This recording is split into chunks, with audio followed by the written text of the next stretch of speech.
नमस्कार दोस्तों, मैं जितेंद्र सिंह AGIS में आपका स्वागत करता हूं। एक बार फिर से मैं कामना करता हूं कि आप सभी स्वस्थ होंगे और अच्छे होंगे, सुखी होंगे और मैं भी स्वस्थ और सुखी हूं। चलिए हम अपने एक टॉपिक की तरफ आगे बढ़ रहे हैं। आपको पता होगा कि इतिहास ने हमसे बहुत कुछ छुपाया और आज उसी इतिहास के पार्ट को लेकर मैं आपके सामने प्रस्तुत हूँ। ऐसे बहुत से योद्धा हुए हमारे यहाँ जिनके बारे में हमें पढ़ाया नहीं जाता, बताया नहीं जाता, लेकिन एग्ज़ाम में उनके बारे में पूछा जाता है। ऐसे जिस प्रकार संभाजी के बारे में विशेष नहीं बताया गया, वैसे ही बहुत से ऐसे शासक हुए जो महान थे, जिनमें एक नाम आता है ललितादित्य मुक्तपीड का। ज़्यादातर लोगों ने, ज़्यादातर बच्चों ने इनके बारे में नहीं सुना होगा, लेकिन आज मैं आपको ललितादित्य मुक्तपीड, एक महान वीर योद्धा की कहानी सुनाने के लिए जा रहा हूँ और उनके बारे में बताने जा रहा हूँ। कश्मीर में जितने भी शासक हुए, उन शासकों में सबसे ज़्यादा खतरनाक, सबसे ज़्यादा नीति निपुण और सबसे ज़्यादा शक्तिशाली राजा ललितादित्य मुक्तपीड था। इसे भारत का अलेक्जेंडर भी कहा जाता है। हाँ, मैं सच कह रहा हूँ और आप सुनिए ध्यान से कि इसे भारत का अलेक्जेंडर कहा जाता है। ललितादित्य मुक्तपीड उन चुनिंदा राजाओं में से एक था जिसने कैस्पियन सागर से लेकर ईरान, उज्बेकिस्तान के पास से लेकर और नीचे बंगाल की खाड़ी तक पूरे साम्राज्य को एक कर दिया था। ये कोई सामान्य राजा नहीं था, इसने अरबों को भी हराया। एक एक करके हम इसकी बात करेंगे। तो सबसे पहले इसके कॉन्क्वेस्ट की या इसकी जीत की बात करते हैं कि इसने किस तरीके से अपने साम्राज्य का विस्तार किया। ललितादित्य मुक्तपीड एक बड़ा ही प्रभावशाली राजा था। प्रारंभ में इसने तिब्बत के राजाओं से संधि करने का प्रस्ताव भेजा, लेकिन तिब्बत के राजाओं ने ज्योग्राफिकल कंडीशन का हवाला देते हुए मना कर दिया कि हमारे बीच में इतनी पर्वत श्रृंखलाएं हैं कि अगर हम मित्र बन भी जाते हैं तो भी एक दूसरे की सहायता नहीं कर पाएंगे। ललितादित्य मुक्तपीड के कंटेम्पररी अर्थात समकालीन उत्तर भारत में यशोवर्मन नाम के राजा थे। यशोवर्मन कन्नौज के राजा थे। यशोवर्मन से भी क्वेश्चन बहुत आते हैं और यशोवर्मन के दो कवि थे, एक वाकपति और दूसरे भवभूति। वाकपति द्वारा लिखित किताब यशोवर्मन चरितम में इनके बारे में सबसे पहले सुनने में आता है और वहाँ से इनकी जानकारी मिलती है। पहले ये दोनों मित्र थे, कन्नौज का राजा यशोवर्मन जो उत्तर भारतीय राजा था और कश्मीर के राजा ललितादित्य मुक्तपीड। सीमा विवाद को लेकर किसी भी तरीके से इनमें युद्ध हुआ और इस युद्ध में ललितादित्य मुक्तपीड ने सबसे पहले यशोवर्मन को हराया। यशोवर्मन को हराने के बाद ये बंगाल की तरफ आगे बढ़े। एक मित्र से लड़कर इन्होंने सोचा कि अब मुझे पूरी पृथ्वी को ही जीत लेना होगा और इनका युद्ध से मन नहीं भरा।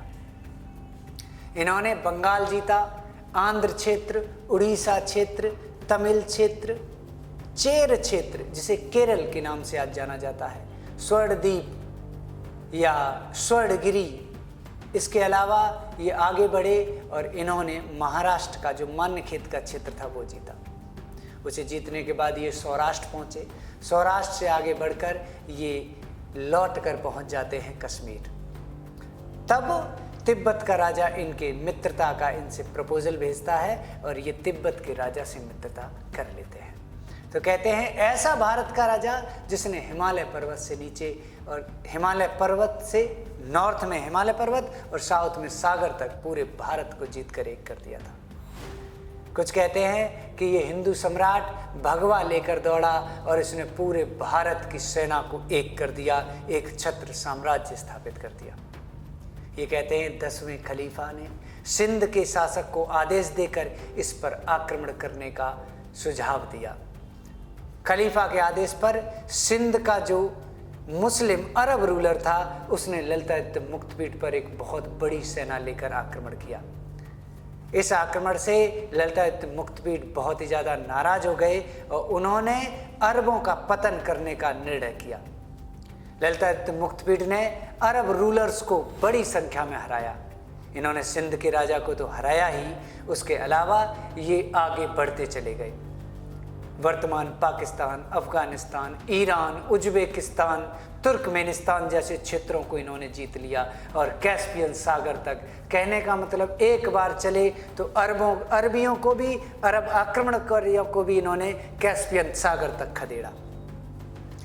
इसीलिए कहते हैं कि कैस्पियन सागर से लेकर और बंगाल की खाड़ी तक एक छत्र राज करने वाला अगर कोई सम्राट था तो उसका नाम था ललितादित्य मुक्तपीड। ये भारत का महान राजा था, नागकारकुट वंश का राजा था, जो कश्मीर का वंश था। नागकारकुट वंश के बारे में जानकारी हमें यशोवर्मन चरित, जो वाग्पति ने लिखा है। इसके बाद कलहड़ की राजतरंगिणी। ललितादित्य मुक्तपीड का सबसे बड़ा स्रोत अगर देखा जाए तो कलहड़ की राजतरंगिणी ही है। राजतरंगिणी में ललितादित्य मुक्तपीड के बारे में विस्तार से बताया गया है। मैं आपको बता देता हूं, कश्मीर में ही आगे चल के एक मुस्लिम रूलर होता है जिसे कश्मीर का अकबर कहा जाता है, और वो कश्मीर का अकबर जैनुल आबिदीन इसी राजतरंगिणी को फारसी में ट्रांसलेट करवाता है, इसका अनुवाद कराता है। तो राजतरंगिणी, यशोवर्मन चरितम प्रमुख किताबें हैं जो ललितादित्य मुक्तपीड के बारे में बताते हैं। आरसी मजूमदार नाम के इतिहासकार जो कुछ ही समय पहले के हैं, ये भी ललितादित्य मुक्तपीड की नॉर्थ इंडियन विक्ट्रीज के बारे में, तिब्बत विजय के बारे में प्रकाश डालते हैं और बताते हैं। तो हमने जाना कि किस तरीके से उसने सेंट्रल एशिया, तिब्बत, ईरान और पूरे भारत को जीतकर एक कर दिया था। इसके अलावा अगर आर्किटेक्चर की बात की जाए, स्थापत्य की बात की जाए, तो स्थापत्य के क्षेत्र में भी ललितादित्य मुक्तपीड ने कश्मीर में मार्तंड मंदिर का निर्माण कराया था। मार्तंड मंदिर जो है वो कश्मीर का सूर्य मंदिर कहा जाता है। हमारे भारत में 2 सूर्य मंदिर हैं, एक उड़ीसा में कोणार्क का सूर्य मंदिर है और एक कश्मीर में मार्तंड मंदिर है जिसे कश्मीर का सूर्य मंदिर कहा जाता है। तो मेरे साथ बने रहिए, इसी तरीके से रोचक तथ्य लेकर, महत्वपूर्ण जो एग्जाम पॉइंट ऑफ व्यू से भी इम्पोर्टेंट होंगे और सुनने में भी इंटरेस्टिंग लगेंगे, ऐसे महान राजाओं की कहानियां लेकर मैं आपके सामने प्रस्तुत होता रहूँगा। बस आप मुझे अपना प्यार देते रहिए, AGIS के साथ बने रहिए और अपना भविष्य बनाते रहिए। धन्यवाद, नमस्कार।